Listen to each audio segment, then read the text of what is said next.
friends, and welcome to our last productivity / presentation sprint of Camp Appalachia.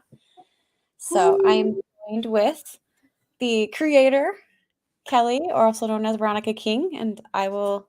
We're all co-creators. Yes. Oh, I think you froze, my friend. Three? I can hear you-ish. Did at least freeze on a good frame. It looks like you were like, huh. So it definitely isn't the worst frame I've ever seen. Okay, we'll work with it. I was going to say we're all co-creators, so. Yes, yeah, co-creators, but you were the one that, came through with wanting to do it. So as long as your internet's good, I will let you introduce yourself. Oh, yes, the Appalachian Cryptid Internet. So if you don't know me, I'm a woman of many names here on the interwebs, but you'll know me best for my writing as Veronica King. I have a novel coming out, expected publication date is December 5th. It is Down the Well, so if you like Alice in Wonderland, a little bit of murder mystery, then you might like my debut novel. Lots of trauma with whimsy. It's a great time. And I host the YouTube channel Ink Steady, where we meet bi-monthly. Start of the month, we talk craft related stuff. End of the month, we do monthly accountability. And then middle of the month, we do a mid-month check-in, which is actually happening tomorrow. And I will be joined by Holly Davis, and we will be going over the Holly method on how to organize your goals. That sounds great. Yes. It's a mouthful to get all this. So, and hello, I am Brie Bonomo. You are on my channel.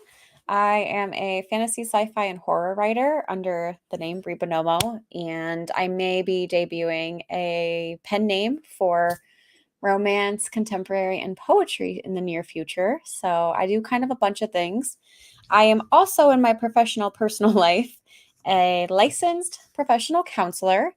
I also have a nationally certified counseling certification, and I have my master's in psychology. So that is why I am choosing to talk about some heavier topics today, including mental health and substance use.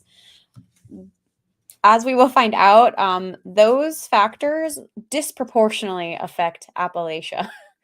And it's kind of crazy. We'll talk about it. But what I would like to do for everybody who is here and joining us, I do need to give trigger warnings for this conversation. We will be talking about heavier subjects, substance use, including suicide. So if you feel like you may not be in the best of mind to talk about that or hear about that, I understand. You can mute us while we're chatting. You can come back at a different time.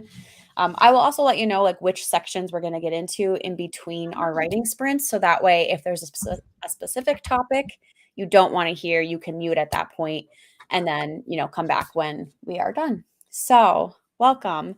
Let us know what you're going to be working on. We are going to be doing a little bit of conversation and sprinting. So hopefully, in the next 2 hours, we will get lots of stuff done and learning something new about Appalachia. Yes. So Phoebe, welcome back. Cool Gamer, hello. Nia, hello again. Lots of familiar faces. And then Violet's here too. Hello. All right. So while everyone's going to be talking about what they're working on in the comments, I'm going to start our discussion by just kicking off just some general statistics about Appalachia. And just to get you an overview of how messed up we are up here. Lisa, welcome. Hi, Lisa. We're messed up statistically speaking. Yes. So Appalachia, mental health and substance use. I am legit actually acting as if I'm presenting on this. But it makes sense because I love teaching people things, especially when it affects the people I work with and then people who may not know, what's going on up here, around here in this little mountainous region. All right. So just to have an overview of Appalachia, 42% of the region's population is rural, meaning that we live in the country. And rural you're going to see this theme of that is partly why things are so difficult for us and for a lot of people in this area. The poverty rate is 17.1%. Now, this was based on a 2010 statistic. And as we know, COVID ruined so many things. So I guarantee that these numbers are higher right now, but I did not find anything more recent. It might be out there. 18.2% are uninsured, meaning that a good portion of our region just doesn't have health insurance. And again, as we might find out with the mental health and substance use, this is probably a running theme of why they're so rampant in our area. Heart disease, cancer, COPD, stroke, and diabetes are all higher in residents of Appalachia. Appalachians report being mentally unhealthy 14% more than average Americans. And then in 2017, 4 states within the Appalachian region, including West Virginia, Ohio, Pennsylvania, and Kentucky, had the highest rates of drug overdose deaths in the country. So we could brag about that if we want. I don't think we should. No, we should not. But I have to joke because it is such a serious topic. And Well, if you think about it too long, it's depressing. yeah, just looking at like these statistics, like talking about like the region being mostly rural. I know on Chandra's stream, Chandra and Portia got talking about like how like food deserts, and it's like where you have to go to the nearest store to get food. Like I know I gotta drive like 25-30 minutes depending on how fast you go to get to like the nearest grocery store. And a lot of people in my little village that I'm in, it's very common for them to have gardens just in their backyard and then that way throughout winter, we already can stuff, so we only got to go out if it's real bad. Yep. And I know that with like lots of going on health stuff, your heart disease, cancer, and all that. I know my family has a lot of like things with cancer, bad genes, I guess, but also like other outside factors. And I know that I've said it, I can't remember what stream I said it on. I think it was Nikki's. But the Ohio River has been on fire so many times just because of all the chemicals that get dumped there, even though that, people use that as drinking water and all that. Yes. No, I agree. And when I was on that stream too, they were talking about like, we were joking about the whole like Dollar Generals popping up in the middle of nowhere because that is such a running theme. But like it also makes sense. Like I wasn't really joking about the fact that they are literally capitalizing because like they are like a smaller like lower prices, but at the same time like they're not good quality and like it's not healthy food. No, it really depends. Like I know that I hope it's not too bad. You're okay right now, but you were for a bit there. Oh boy. I know that our Dollar General just got like a little renovation though, and they got like fresh produce and stuff in. Ooh, Bujo. That's what I'm going to be working on as well. Yes. Hello, Autumn. Writing and trying to come up with another idea. Should I really start a new book in the middle of one book? That is completely up to you, but I'm sure most of us are familiar with that. I would advise not to do it, but you do you. But yeah, I know, like I said, the pandemic has definitely has impacted these numbers. And I think for a little while we were safe because we were getting assistance in places and they were extending things. But like everybody just got slammed upside the head recently in the last couple months with everything ending. So I should say too, which I don't want to touch too much upon, but like not just like the fact that like finances and insurance and all of those things are impacted by the pandemic, but like the obvious one is the mental health was like also. We'll talk more about that in the mental health section, but just to kind of understand like where we're going to go, because if these are from like 10 to 13 years ago, it's just so scary like how much these have changed. We can pretend that these are still the numbers. I know. It doesn't make me feel more comfortable, but they're still bad numbers. Yeah. So, so if anybody has any comments on those statistics, feel free to chat. But with that said, I do want this to still be productive. So I was thinking we can jump into a 25-minute sprint if that's cool with you. Let's do it. All right. Let's go, fam. Look at me. Ready? I'm much more to put together now. You got it. You're doing great. We're finally. So, in case I didn't mention this, because I don't think I actually said what I was writing or working on, I've done all my little like tasky things, and I am working on a new microfiction. The idea was kind of coming to me after a meditation last night. I actually had two different ideas, but this one was like really like hitting me like you need to write this tomorrow. So microfiction is 250 words, and I think it's definitely I'm starting to leap into that literary territory with this one for sure. So I'm very excited to write it. Ooh, she's literary now. Literary fantasy still, but like, hey. So, all right. See you guys in 25.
Nothing like waking up.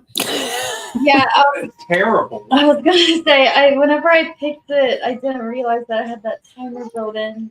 It is a horrible alarm. Oh, that'll take you when you. I have so much PTSD for everyone in the I love the commentary. I had to run outside and jump in the car because I thought I was late for work. Oh my God. I know. Kelly's just going to have to go back and redo them all now. How did you do? I did pretty good. I did my 250 micro fiction. I got at least the first draft down, which is 229 words. So I do have a little bit of room to move. I feel like I wrote some of my best poetic lines in this, which is nice. Ooh, we love that. Yeah, I definitely, well, obviously, I've been on a very poem kick lately, poetry kick. So the fact that I'm actually like looking at this as poetry, I think is helping me get into that literary vibe. There we go. We love it. Yeah. So how did you do? I listened to a little bit more of my audiobook and made some progress on the Lenormand part I'm working on right now. It's okay. It doesn't, I don't know. It's not that I hate it completely. It's just that I don't think that this is it. Gotcha. Sometimes it happens with art, writing, physical art. Yeah. Because it's not that it looks horrible, but I think stacked up against the other two that I've already done, it's not the same. So I'm probably going to have to redo 2 layers just so that way it looks a little bit more similar to the others. Yeah. But, it'll be all right. I'll get it done. You will. You've been doing really great. So I have no doubt that you will. Yeah. So obviously everyone was definitely commenting on. Listen, until someone tells me where I can find a countdown alarm for free to put into Canva over my animations, that's just the one we're stuck with, guys. I'm sorry. Canva does have like endings, like noise sounds you can do for free.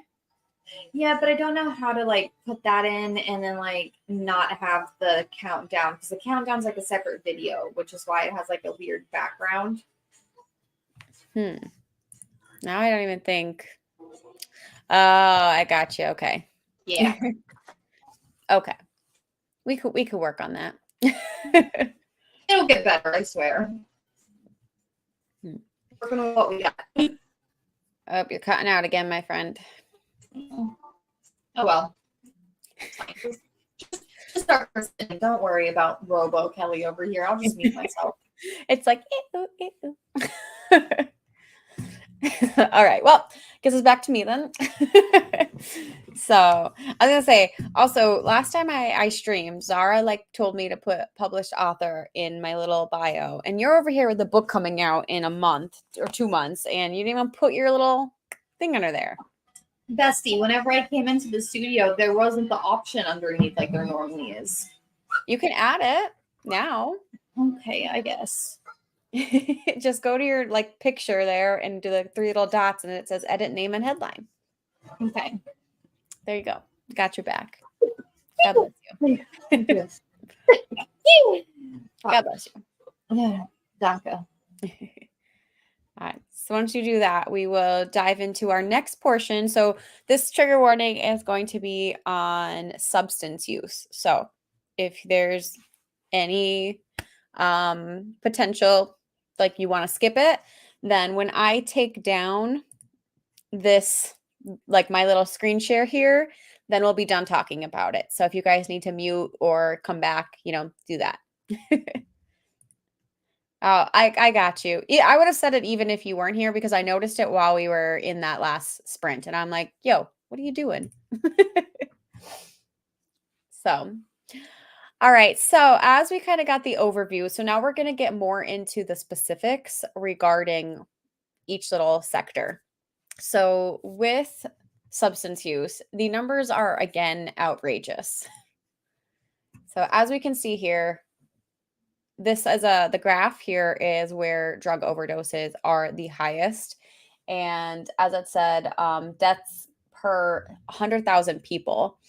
And I will definitely say, I don't think I can like go over because this is a presentation.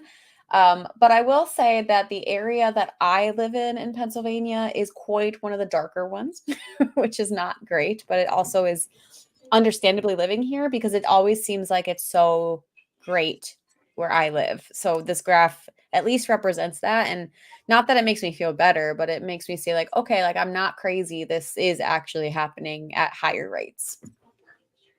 I see our area that I'm in is a little bit darker, not the darkest, but like a shade above. Yeah. And like there was like a whole weekend where we just had the ambulance going down our main strip like 3 or 4 times in one weekend. And I'm just like, oh no. Mm-hmm. Yeah. So just some statistics regarding this as well. So just so we know, I don't know if it's the CDC or whoever does the statistics. I did have a link. If anyone wants links afterwards, let me know, DM me. I did keep where I got this information from. But poisoning often includes drug overdoses, which is why I put on here poisoning and drug overdoses. So I don't know how many other types of poisonings there are. I'm sure it happens accidental, like kids getting into stuff, potentially murderous ones, but drug overdoses are very much in that poisoning category of deaths. So they're 37% higher in Appalachia as compared to the rest of the United States. In 2021, overdose-related mortality rates for those ages 25 to 54 was 72% higher in Appalachia, which just makes me feel very sad. Yeah, I could do it. I didn't know if anyone wanted it. That's why I didn't do it. But I have no problem if anybody wants it more specifically. As you may notice in my description, I do have lots of mental health resources down there already. So I don't know if there's a link limit, but if the other people want it, let me know. So yeah, we'll talk more about this in one of my last slides, but barriers to like in general is transportation, housing, access to care, like healthcare, mental health care, education, and steady employment. So all of those factors end up leading into, hey, can you not, babies? All of these factors add to the fact that we have people overdosing at higher rates. The percent higher in reference to non-Appalachian. Yes. So all of these references, all of these statistics are in relation to non-Appalachian, so like the rest of the United States. And this is all United States. So for anybody, Canadian or elsewhere, I do not have statistics for those countries, just the United States. Rural Appalachia, those are at the highest for substance use and overdose appear to be young white males with low education and low employment levels, also with a history of mental health issues. As we will see in the next slide after this. Hi, I'm sorry, my puppy just decided she wants to wake up and now attack me. I feel like that sometimes. Yeah. So I definitely thought that was interesting because I feel like, and I don't know if this is true for everywhere, but like people love to push agendas, I think, on like who this affects or where this is affecting, or like they'll just pull random things out of the air and be like, this is it. When in reality, it is young white men who are the ones struggling the most. And that's I'm sorry. Yeah. What? I know this is a very serious topic, obviously, Mm-hmm. and we both talked about how like we see it frequently happen, just so casually. Dumb white men. Yeah. Yeah. Hey, don't do that. I will let you out. I mean, that's the majority She's scratching at my computer, and we don't like that. Oh, no, we don't. So, but yeah, the reason I say that too is because I feel like, I don't know, I don't think we actually touched upon this because it definitely could have been a topic in of itself, but racism is still very prevalent, I think, at least in my area. And that's why I feel like you'll hear people pulling off random things, statistics, and saying this, and it's just not really true, And no worries about all the questions. I hope that you do learn something from my presentation. And I'm going to assume Kelly is momming right now. So I've been researching that many of the drug abuse stats are portrayed by politics and media. Yep. They base it on drug arrests instead of drug use and overdose. Yes, that's a great point that I didn't add in here too. But absolutely, the statistics are just so off most of the time because they focus on the criminalization of drugs and not the actual like mental health and overdose and everything like that. So absolutely, that's why research is important. Of course, the two main categories of where we see a lot of substance use tend to be those struggling with chronic pain and social users. So, chronic pain could be any amounts of things. We get into a work accident and we get prescribed Vicodin, and then that goes us down, downhill. I would say I don't know particularly for this. I don't know if this is opioid overdose or not. Like I think the graph might be opioid specific, but I don't know for sure if marijuana is also included in this because that obviously would also skew some of the stats too if it is because a lot of people take marijuana for pain. But obviously medical marijuana is more available now, at least in Pennsylvania. So that is a legal aspect now. So that should be being taken off our numbers, at least if it hasn't already. Ohio could never.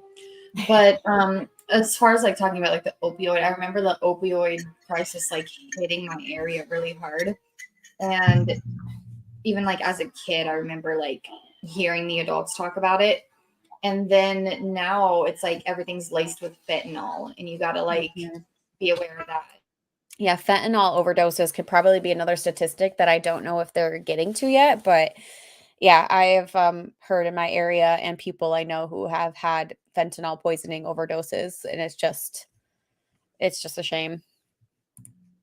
Black communities are over policed, so have more arrests for minor drug infractions, while drug overdose and overdose deaths are higher in our other communities. Yes, I would 100% agree with that. And again, we kind of go back, that ties into like the media portraying things inaccurately for us and picking and choosing who they're talking about. Like they're not going to be talking about suburbia dad who is hooked on Vicodin and making their way to heroin because that's a boring story.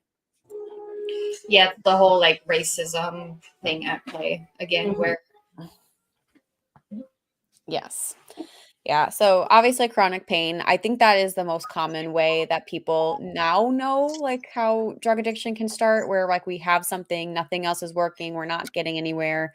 Or as well, the next part is the prescribing doctors. Doctors prescribe something and then don't really help people when they are forming an addiction.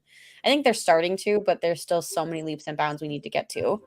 The social use, of course, is just people who use drugs recreationally, and that can also lead to addictions, especially depending on what they're using. Like heroin and meth have such addictive like properties that it's pretty much you try it one time and you're done for life. So those social users, depending on what they're using, doesn't always stay social. Well, not even just talking about like, I know we're talking about substance use in like drugs, but even just alcohol as well. I know so many alcoholics, and I mean, we have alcoholism that runs in my family, and it's so prevalent, and it's something that's like, oh, well, alcohol's legal. So like, that's an okay thing to be addicted to. But yeah, it causes like all these issues. And then you have like people who went from like weekend warriors to now they have all these health issues in their 40s because in their 20s they just did nothing but get drunk at parties. Yes. No, absolutely. So yeah. And then I think too, in just this whole, in Appalachia in particular, that is the way that people socialize is just by getting obliterated. And with alcohol in particular, but alcohol can be, a gateway drug. It can lead into trying other things for people. And that's a slippery slope. And then, like you just said, Kelly, having people who end up like with liver damage and cancer and like die very early ages because of all this partying. And it's starting as early as like 10 and 11 now. I mean, I counsel children and I don't counsel that young anymore. I moved to a different job, but yeah, I would, talking to 11-year-olds who are drinking on some regular basis is frightening. Going back to like Mia's comment on how Black communities are over policed, there were plenty of times, just kind of building off of that, and from like anecdotally, I guess, is that I feel like in my area, with all of the alcoholism and the abuse that was happening, we needed more policing. But obviously, they were like, "Oh no, we're just gonna go over here to this community because of stupid reason X and Y here." But it sucks because anytime people need the help is never there. Or like anytime people need something, they're over here doing something else and fucking off. Yeah. So I'll kind of have more onto like my suspicions of why like we're seeing younger ages and like seeing all of this as the slides progress. But the last note I want to just mention with the substance use here is prescribing doctors. I do strongly believe that doctors play a major role in the addiction. I think one, they're not educated enough. They go through all the schooling, so you would think they would, but until recently, in like recent years, doctors only had to do like 1 or 2 classes on mental health, and that was it. They often didn't even like rotate into psychiatric units. So if you're going to like a big hospital that doesn't have a psychiatric unit, you're not getting not any knowledge on how to handle people who have mental health and substance use, which obviously then plays a major deficit in how you're able to help people. A lot of people go to their primary prescribers, their primary care physicians, and those are the doctors that aren't specialized in substance use, addiction, mental health, and prescribing psychotropic drugs. So what I find is that they don't really ask all the questions. They don't ask about history because people then lie and they just don't know what to do, so then they prescribe these drugs and they aid into the cycle and they aid into people leading into more overdoses or, other criminal activities because they're just stuck. The most frightening thing that I experienced as a counselor is when I did an intake for somebody who came in looking specifically for addictive meds. And I put this in my big sheet. Now, I was in a mental health facility, so like they should have been better at this. But I put a whole sheet that says like they are asking for this type of substance. They are currently on probation with an alcohol problem, and they admitted that they had addiction issues in the past. And the most frightening thing is the doctor prescribed exactly what they wanted, which then they went to abuse and then went back to jail because they came up hot on their drug screen because they were overusing their medication. So the other thing that I think is an issue too is prescribing doctors is like doctors aren't reporting these statistics where people are just constantly abusing their prescribed medications and they're getting away with it. So they'll have 2 weeks where they're blissed out using their meds, and then they have 2 weeks where they're off the wall because they have used all the meds that were supposed to leave them for a month. So yeah, just as a personal note, that's exhausting. It's exhausting to handle, which is partly why I don't work in substance use like fully, because that is like the limit for me. It hits a little bit too personally, and it's hard for me to manage that. Like that's where my cutoff is. But we do need great workers in that field, and unfortunately, there's just not. And Zod just had a great one, which we will touch upon. I love that everybody is like connecting the dots, and we're going to get to the conclusion at the end of the stream. But yeah, compassion fatigue. If nobody knows what that is, it's pretty self-explanatory. Just where you work in a caregiving field and you are burned out from doing that. We just lose the empathy we have for people because we see it day in and day out, and it just wears us down, which means we have a huge exodus of people leaving our caregiving fields, which is not good. And our caregiving fields aren't like nearly paid as much as they should be to begin with. Yes, which is another. Yeah, there's a lot of problems with these. So many issues. Yes, yeah. Well, part of it too is like, not taking care of your employees and not paying them their worth is also leading to burnout, because if you're doing like everything for people and you're not giving them like a good enough life for themselves, like they can't function. It is very frustrating on all ends. And the other thing too that's really annoying I'm going to talk about alcoholism a lot just because I'm so familiar with it. Mhm. But like in small towns, like Just back up real quick, just so we know we're still talking. oh yeah, it's like in small towns, like where I'm at, it's really screwed up because like law enforcement will know certain families. So even if certain families are using and abusing, whether it's alcohol or different substances, it's well, they know so and so who works down at the police station. So like, oh, we're just gonna let them off. Or whenever things were happening in my childhood that were really rough and like child services got called, we definitely should have been taken out of the home, but we were left in the home and everything was fine. Yeah, that's another another thing we could probably talk about in Appalachia is children and youth services. Yeah. So we'll pin that for another maybe next year's stream. Yeah, next year's stream, we're all just gonna get on here and talk about our childhood drama. Yeah.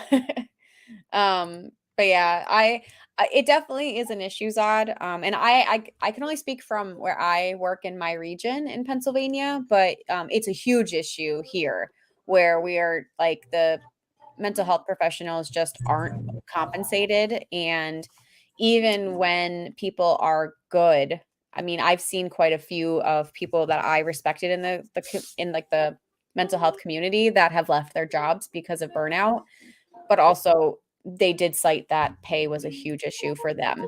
It might not be everywhere, and I hope it's not everywhere, but it's yeah. So like I said, I'm only gonna speak for me because that's true. There is a huge also push where people don't want to work. So I do think in that case it probably is compassion fatigue, maybe mixed in with other things too. The world is definitely crazier now that COVID has ended. Which I'm not going to get into that debate. Yeah, it's obviously still prevalent, but like we try to go back into normal and then we still have all these issues that are lingering. So, yeah.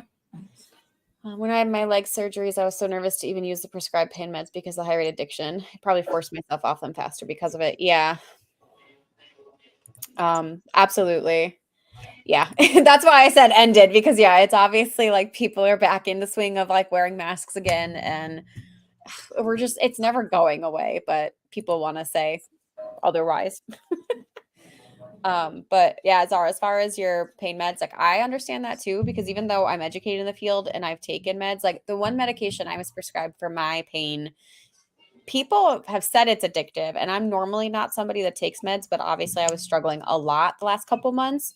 But I do think partly it's mind over matter and also taking them as they're prescribed because like I've had no side effects. I'm not like dependent on them or anything like that. And I'm starting to wean off them. So I do think if you are conscious and you're using them as prescribed and you have conversations and you're direct with doctors, that'll help a lot because I think sometimes people also aren't educated and they're going to doctors thinking they're the the knowledge behind all of this, and then the doctors aren't being helpful either. So Well, also too, I know we were joking about it. I think it was on Portia's stream. We were all having a good time and laughing, but like the whole hand-me-down meds thing where it's so-and-so from the family has this and they'll just give it to you because, oh, well, this will help with pain and that's what you're having. So it's like, oh yes, yeah. Also the self-prescribing your medications and then also giving your family members medications that aren't prescribed to them or that are like expired or something. Like I know we were all joking about it and having a good time, but I do know I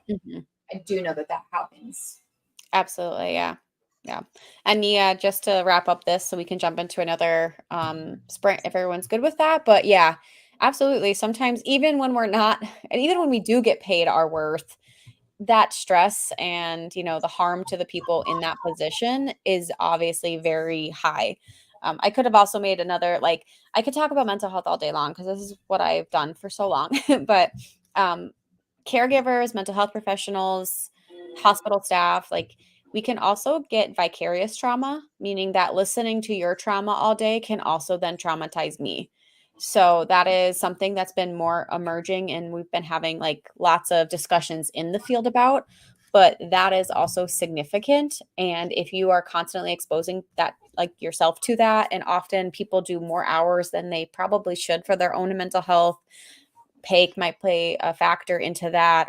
The type of what what you are working with. So like when I work in community mental health, we tend to get like the individuals who are in poorer communities who may have government assistance, and they tend to have the worst mental health. So if we're only exposing ourselves to those kind of clients and we don't have clients that are, just coming in for some anxiety or just talking about some work stress, you're constantly running on high trying to like put out fires for these clients. So yeah, that could definitely, there's just so many factors to the burnout and the issues in the field. But I'm glad you learned something. Yes, go look it up. There's tons of research now about vicarious trauma. I've been learning about it since I want to say it was probably after school, like after I graduated in 2014 from my bachelor's program. I want to say maybe 2015, 2016 was probably the first time I had heard about it. And they're finally doing more research. But yeah, vicarious trauma is a real thing. But because it's misunderstood, like people might also put that down then, be like, well, you chose this field, you chose to do this. And I'm like, yeah, but I'm still a human and I'm sensitive. Yeah, So the people behind the job occupation. yeah. Yeah. So that's why, I mean, I definitely have to, I self-reflect a lot. I journal, I meditate when I'm doing really well and I'm not, my life isn't falling apart. I do all those things to also be a better therapist, but also to help myself so that I'm not harming my clients. Like if I'm not in a good headspace, then I can't give them good clinical judgment, and that's not fair to them. It's also not fair to me if I'm also getting burnt out and I don't have outlets. So all righty. So how we feeling? We want to do 30 minutes? I mean, we can do 30 minutes. I'll probably just bitch about alcoholism to Logan while we're doing it, though, to be honest with you. I'm just sparking more. Yeah. Yeah, we could probably talk about that. I mean, I do think I will, at the end, I wrap it up about why I think these things are happening, followed with some other statistics too. But yeah, like alcoholism it's a huge factor and a huge issue. So Maybe that's what I'll talk about next year. We won't talk about unionizing. Yeah, yes. Bree did a great job with this slideshow and Thank putting you. I everything. appreciate it. So yeah, so let's get into sprinting. So we will go ahead and add the 30 minutes up. I need to take my dogs for a walk, so 30 minutes is going to be the go. Woo. So, all right, guys, see you in 30.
Alrighty, I tried not to do it too loud and long, but we made it to that sprint. And as I put in the chat, that's probably going to be the last one. I do have another couple portions in my presentation, and unfortunately, but not really unfortunately, like we had some good conversations, so we just didn't get to any more sprinting. So, but before we get into any other discussions, how did everyone do in that 30 minutes?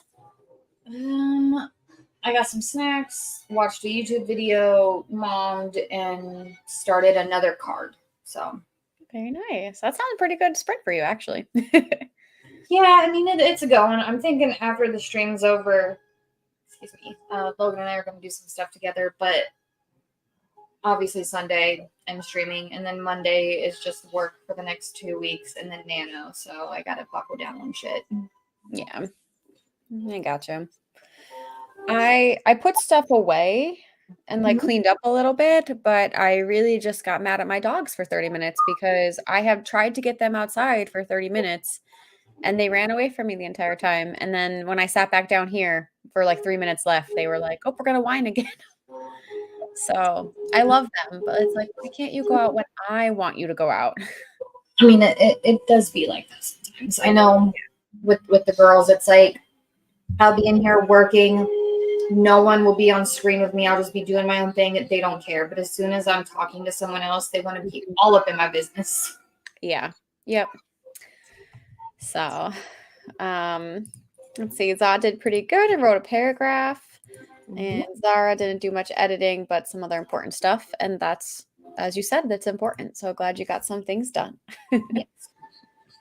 Yeah, I did add a little bit more words. I think I'm obviously like I guess I could say I started editing the microfiction I started, but I think I'm going to actually stop doing that because I want to sit on it and figure out, make sure that each paragraph that I write makes sense. Like there's a formatting I'm doing where like it's not really a question, it's a statement. Like somebody makes a statement in italics and I want to make sure that like each paragraph underneath that makes sense for that statement. I don't know if that made sense when I verbalized it, but It's okay. like the following paragraph should relate to the statement made. Yes. I got to make sure that that happens. So I started editing it and then I'm like, no, we can't. I need a brain break after this. Like I can't edit now. It's okay. I think I really like how we did it between 2 days instead of just 1 day, and the breaks in between each have been nice.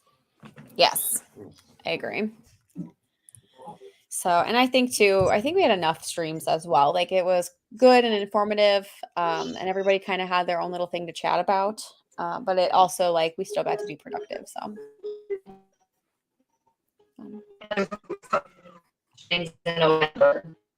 oh, you froze a little bit. Oh well. I think you're back. Just fuck me then, I guess. It literally, as we started speaking, it was just like, nope. Yeah. I was saying that there's a lot of write-a-thons in November. Yes, there is. There's plenty on so many people's channels, which I actually have to answer somebody about that. I just remembered. I may be in one. So, all right. So what I'm going to do then is for the last couple bits, for the last 20 minutes, I'm going to end this with a discussion around like the mental health and why I think there's so many, like what contributing factors there are for why mental health and substance use is so great in our region. So again, this is going to be the section that talks about suicide. So if anybody is unable to talk about that or sit with us, I completely understand. I hope we see you in the next sprint or the ending show, I guess. But I am going to go ahead now. And again, as this presentation is up, it means we're talking actively about it. So I don't want you guys to feel triggered by anything that might be mentioned. All right. So mental health. So what I was trying not to overlap too much with the last one is that when we live with mental health and substance use, we often find that that is comorbid. So in the field, comorbidity means that they are two things that are overlapping and very indistinguishable about like what started or what's impacting the other. They're often so intertwined. So kind of like a chicken or the egg situation. Like, did the substance use come first? Did the mental health come first? Have they just been cyclical since then? So a lot of times, as the previous slide did mention, that a lot of people do have mental health issues when they have substance use issues as well. In Appalachia, now again, these are all statistics that are Appalachia as compared to the rest of the United States. Suicide rates are 17% higher, and they're even higher than that statistic in the rural parts. So if you remember back here, rural is 42% of the population of Appalachia. So of that 42%, the suicide rates are even higher there. 70% of adolescent suicides are linked to substance use. So we talked before about partying in the woods. That seems to be a staple in our area. I don't know if it's just, I mean, there's so many other things to do now, like in my area, but like when I was growing up, I remember like we would just find the weirdest and stupidest things to do just to keep ourselves entertained, because it wasn't like, you know, crazy to just have things we can go out to. Like we always had to walk really far. And so I would walk literal miles as a kid. Like, and I know it's like a joke, like, oh, back in my day, but like literally I walked everywhere. Like I walked towns over just to get to see my friends because my mom would not take me places. She'd be like, no, we can't do that, or I can't afford gas, or whatever it was. Like, so I was not much of the party in the woods type, thankfully. But I had a lot of friends that were like, after football games, they would go party in the woods. There was a lot of deaths in my areas as teenagers due to partying in the woods. So I think like now we're also seeing a combination of, it's not just alcohol being used when they go to these parties. You're also seeing other drugs mixed in with that. Yeah. Yeah, I cannot comment. I've never been that far west, so I don't know if people are partying in the woods in Seattle, but I'm going to guess maybe they're partying inside. So I will say too, I'm not saying that there aren't teens partying everywhere else in the United States, but I just know from growing up, people partying in the woods was like the thing you did as a teenager. Like you expected to do it. Well, between that, like partying in the woods, around where I'm at, it's like old train tracks. And abandoned buildings. Yep. And Logan and I were talking about like something in high school one time, and Logan's like, oh yeah, I remember waking up in the middle of a field. And I'm like, yeah, just in the middle of a field somewhere, huh? Yep. Like miles from where the initial party started, but I also wasn't really like, that really wasn't my scene. I was way more introverted and was content staying home playing my Pokemon games. But I was extroverted, but I just had a lot of family history, and I was, as Zara stated, like, you know, being afraid to take their pain meds. I also was just afraid of falling into the same patterns as my family members. So I didn't want to party often. Yeah. Definitely family history can play into it. And then sometimes too, family history just pushes you towards it depending on how the individual is. Yeah. Well, if you look at 2 bullet points down. Yeah. We're going to talk about family history. We could jump to that one actually, because the ACEs will also play into role with that. But yeah, family history is a major factor for both mental health and substance use. As we may know, or if you don't, here's the little education. So our mental health is very much like any other type of disease.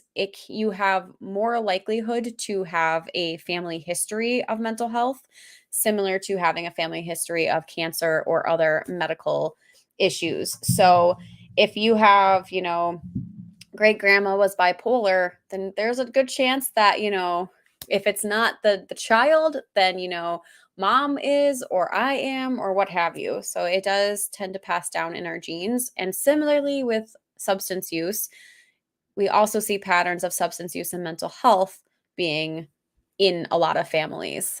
Whether it's really hard to sometimes differentiate like what came first. Are you predispositioned to having these disorders, or are you conditioned in your living experiences to gravitate towards them as a way of coping? I don't know if we'll ever have a solid answer on that. Do you have anything to add? Not really, just besides personal anecdotes. Like nowhere near professional level of knowing all this Well, stuff. it's okay. You could still add personal. I mean, we're having a discussion. Yeah. No, just going over family history and stuff. Like I never had depression, but like I had a lot to be angry about. And then, yeah, the whole nature versus nurture thing. But then Just I pretty much, remember, yeah, my mom and dad both have depression. So I basically lucked out. But then after I had my kids, for the first one, I had postpartum depression. So never dealing with depression and then dealing with postpartum was really hard. And I didn't realize that like that could hit because also too after pregnancy, like all the hormones be changing. Mm-hmm. But then I also didn't know that new mothers could have postpartum rage is another thing where like everything is just very irritating and just very like the smallest thing could set you off, and it could be like the most mundane thing. One moment. It's okay. I'll jump into the ACEs while you're handling that. So if anyone's not familiar with ACEs, ACEs stands for Adverse Childhood Experiences. And basically it is, I think it's only 10 questions, but it kind of states that if you have, like the more that you check off on that 10 question list, the more likely you are to have pretty significant mental health issues. So when we are younger, so for instance, the ACEs, again, it's childhood experiences. So factors that are included in that like 10 questionnaire is like, were your parents divorced? Did a parent go to jail or had any incarceration? Did they have mental health? Was there domestic violence? Was there any abuse that you experienced? So there's all those kind of questions. And the more that you have, the more likely you're going to have more difficulty adjusting. And then byproduct would be having more mental health. So this says you have a greater risk of chronic health conditions, anxiety disorders, low life potential, which just means like having a shorter lifespan, and then early death. So yeah, you might, again, with that whole suicide topic, like having more adverse experiences may also increase your risk for suicide. So that's definitely something to consider, that the Appalachian areas have already kind of a predisposition to these experiences because a lot of people just go through these cycles over and over again. So bumping down into generational trauma, which again, everything connects so well. So generational trauma is basically, as it sounds, trauma that gets passed down through the generations. As researchers are learning and discovering that the more trauma we have, the more it changes our physical DNA. So when we have offspring, that trauma is already coded into their DNA as we pass it off, which means like not only are you passing on like your viewpoints and your reactions and your triggers, but it's actually physically in your DNA too, which makes it harder and again, have a higher predisposition to having experiences or continuing the trauma if you're not aware of it and trying to break it. So I talked a lot. I know you're back now. No, you're good. I was just going to say, like, just to add to, like, I know in Appalachia, at least in my region, like, there's not a lot of, like, help for new mothers or just women in general, and resources for that. So, like, obviously, postpartum hit me up the side of the head. And then my mom was like, oh, yeah, no, I never had that. But I did have, like, depression and all that. So I was like, great.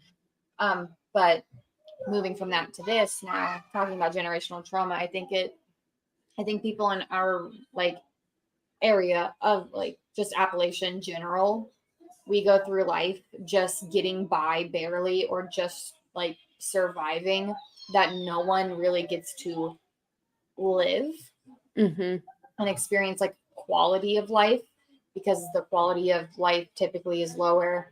And I know that like our death rate is typically lower as well. And I know that a lot of people, like how you were talking earlier about the cancer statistics, that factors into, of course, like companies just dumping shit into drinking water.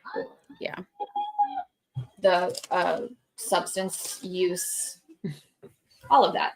Yeah, they all tie in so much together that it says like it's not even just like nature and nurture. I think we've pretty much established in like the field that like they're both very much like equal weight, but it's just there's so many other factors in both of them that play into how we like function essentially, and how we get through these difficult experiences, because people can obviously like have all of this shit and all of these like high statistics and they can still overcome the odds. It just depends. So I don't know, I might have missed this beforehand as far as choice, but I'm not sure which choice you were referring to when we were talking. But of course, yeah, everybody has choices with everything. Sometimes it's just I don't want to say which one this is for because I can't remember where it came in the order, but choice does play a factor in general. And sometimes it is harder for people, but it also depends too, because I don't want to get into like other factors that we're not bringing up today, but choice might not always be depending on certain situations. So would you guys say that politics have something to do with lifestyles? Yeah, I think absolutely. I think a lot of people in our area vote against their own best interest. Yes. Which I was going to say, my next point was gun shows and access to weapons, which could definitely end up in some political territory, which I'm not going to get into that aspect. But I do think that that could play an important role in it as well. So I'm not going to discredit it. I just don't have the knowledge in this presentation today to touch upon that. But what I will say about gun shows and access to weapons is that Appalachia is born and bred hunters.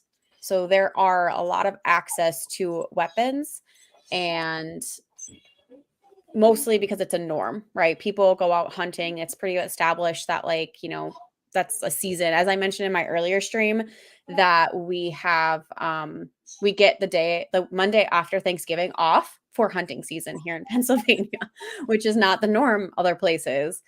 But yeah, so like just to say that, like to go into the suicide, like we already have access that is much easier. And we find, I didn't put the statistic in here, but the suicide rate for, I'm sorry, let me preface because I didn't put it in here. There was a correlation between like having the access and having hunters here and seeing more suicides by guns in our region as well. So also gun shows, I just thought that was an interesting factor that I wanted to add in here, was that I guess this isn't a thing in other areas, but we have gun shows like literally like you walk in and there's just guns everywhere and you could just buy them. Or like raffles. Like Yeah. you can go to like a fair or festival and enter for a gun. Yes, yeah. I have gone to a gun raffle before. But yeah, like those things are not normal necessarily everywhere in the United States. So like again, just increasing your access means that if you're already struggling with mental health and substance use and you're more what's the word I want to say? Prone. Yes, I guess that's not quite the word, but yeah, if you have predisposition, there we go. If you have predisposition to those mental health and substance use, and then you're also feeling suicidal, then the access is there that you could potentially end up taking your life. So, like I said, I just wanted to tie that in with the whole region of where we have that access and we have the means and the depression to back it up. You see more deaths by gunfire than anything. So. And again, we touched upon misinformation earlier, but misinformation is a big thing. Like just not getting information about how the mental health system works, the like how drugs affect you, not getting information by reputable people who are giving you drugs. I mean, there's definitely a fear of doctors in this region for a reason. So, yeah. And yes, our region is definitely more Republican leaning a lot of the times. Pennsylvania is a swing state though, so it depends on the year. Yeah, I was going to say Ohio is also purple. A lot of I know recently in our state elections though, some stuff was voted where, I forget what the thing was back in August. I voted on it. I can't even remember, but like we passed that and it was more Democratic leaning with how it was passed, where in November we're going to be voting for access to abortion for women. Mm-hmm. So that's going to be a whole nother thing. But because of how the turnout was in August, we hope to see the same turnout. But it's hard whenever a lot of rural areas are more red leaning, but our cities are very blue. Mm-hmm. Yeah, same. We have Philadelphia, which tends to be very blue too, and tends to make or break the swing there. Yeah, I was going to say because I know we got Columbus, Cincinnati, and Cleveland. Those are our big three, and they normally come through pretty blue. But it just sucks whenever you're stuck in a sea of red and you're just like, stop voting against your self-interest. Yes. All right. I do apologize because I know we're going to run out of time here. So I have 3 more slides, and I just want to, next one is pretty quick. It's just a statistic that I want to share I thought was interesting. So in Maryland, New York, North Carolina, Ohio, and Virginia, the Appalachian portions report suicide rates more than 25% higher than the non-Appalachian portions. So that means so the states like Ohio has a huge, if we go back here to this map, see how big Ohio is. So just in the areas that aren't in the mountainous regions, suicide rates are 25% higher in those states. Okay, so what leads to these high numbers?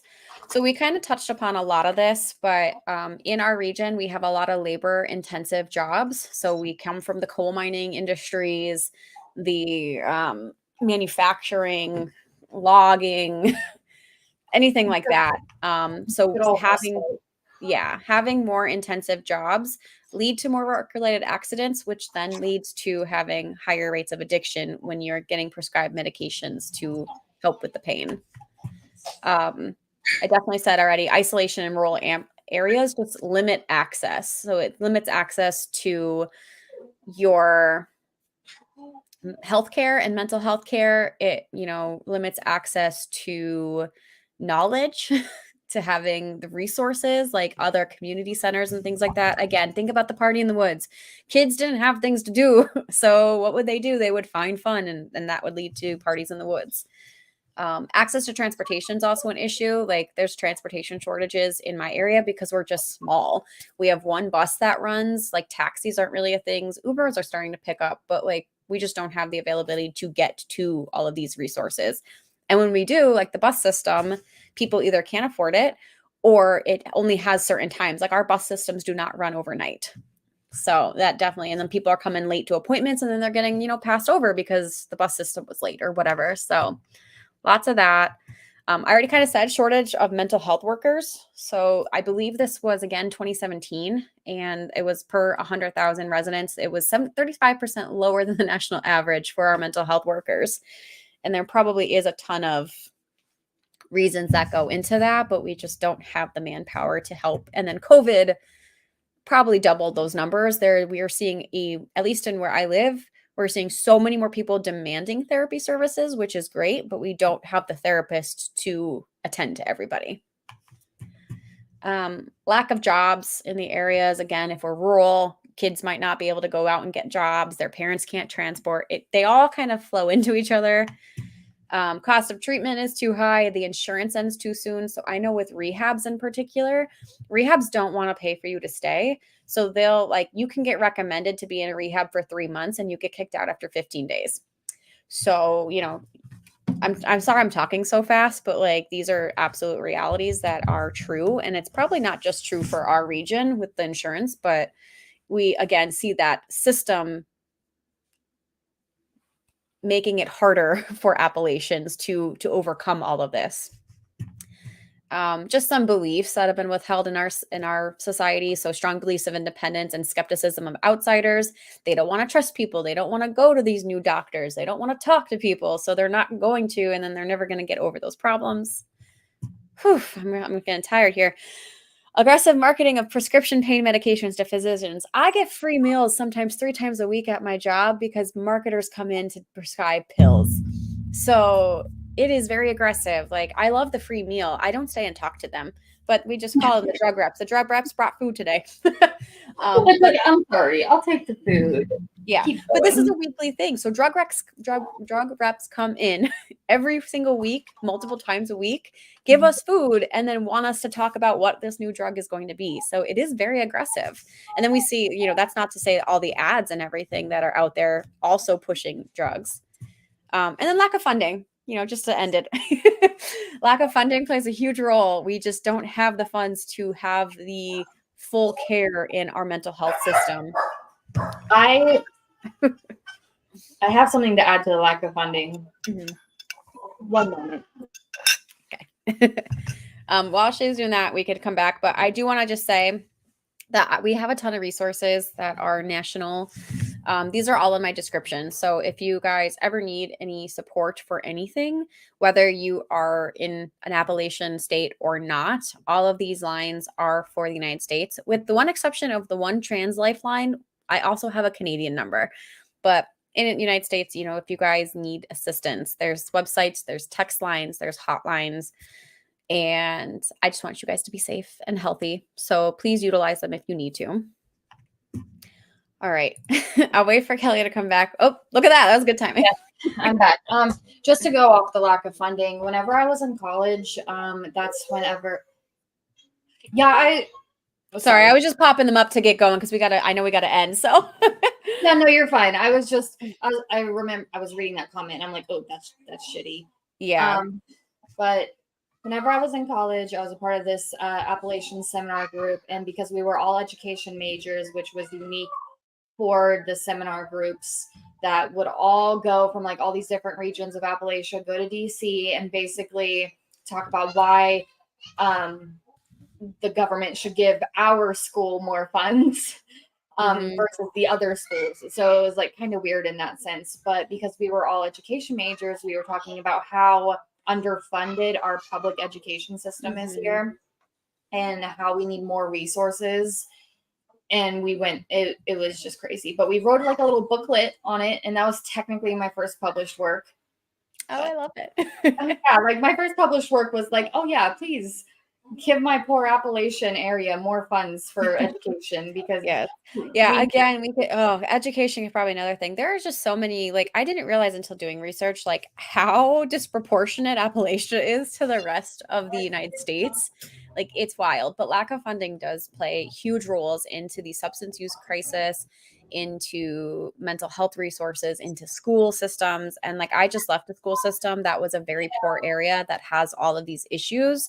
And again, we see high burnout there, that people are just leaving.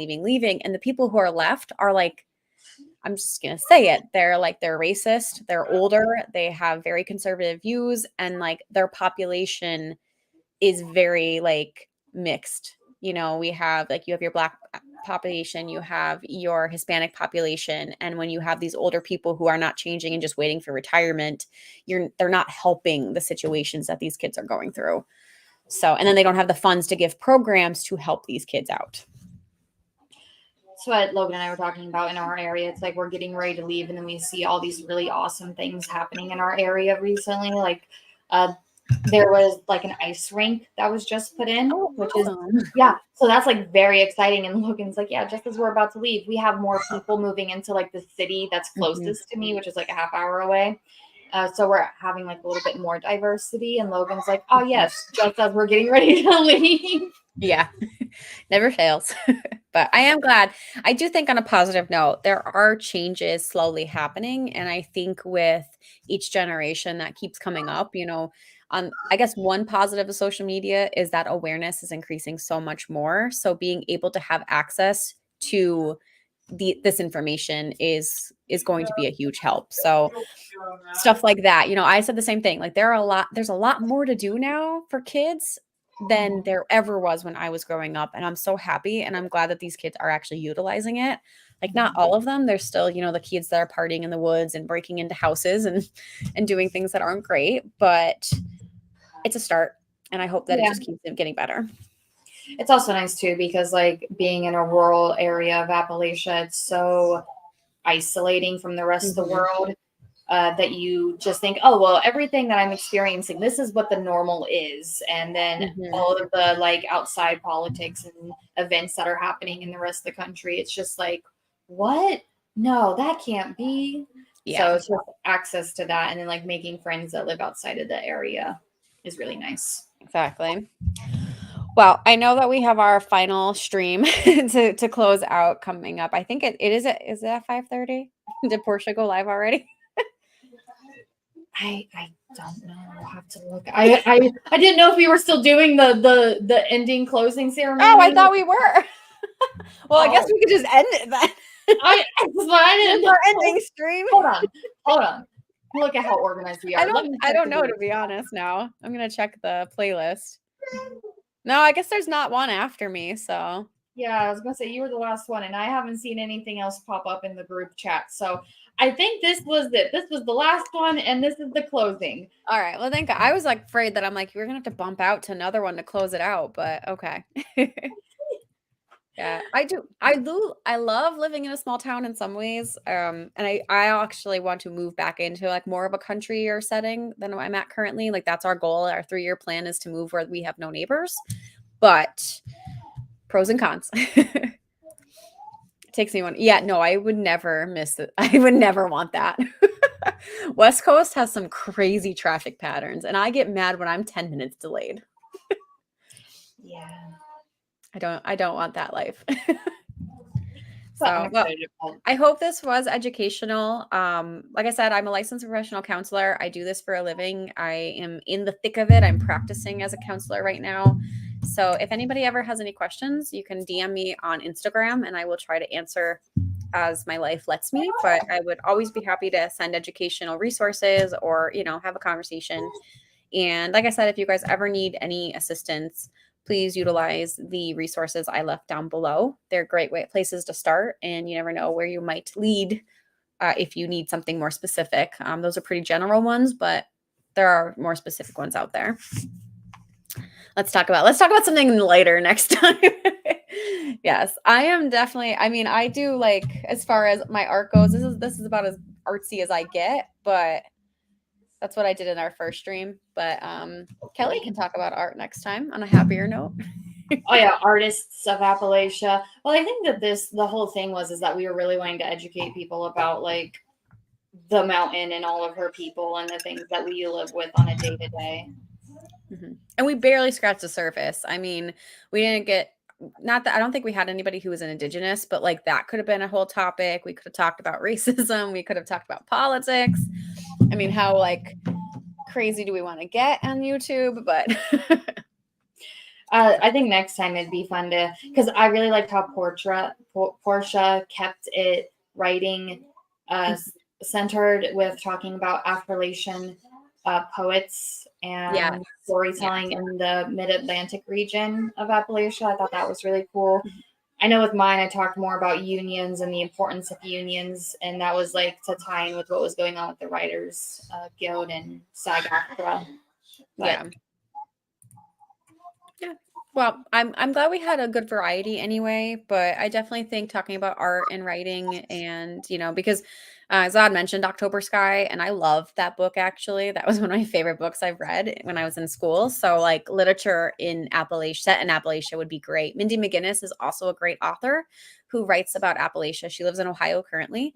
So a lot of her is like very small town thriller vibes. I was going to say, like, I'm all for talking about Appalachian writers, but we will not be speaking about Hillbilly Eulogy. I believe that's what it's called. It's bullshit.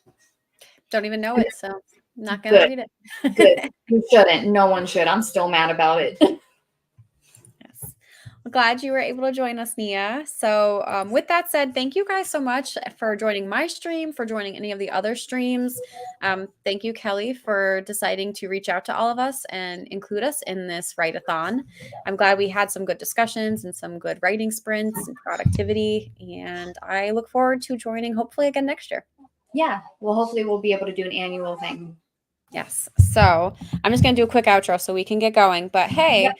Veronica King has a book coming out in December called Down the Well. So you should go pre-order it. It is, speaking of small town trauma in Yeah. Appalachia. Hold on, wait. I have the pre-order incentive here with me today. Yeah, so like if you pre-order, you get stickers that I designed myself, as you can see, and they are all relevant to the story. This is everyone's art, everyone. Yeah. This is everyone's favorite. This one, and then my little. I love the crow. I know. I love him. Yeah, the little carrier crow. You can register on the publisher's website. You don't have to commit if you're committed. I think you're breaking out again, my friend. Oh.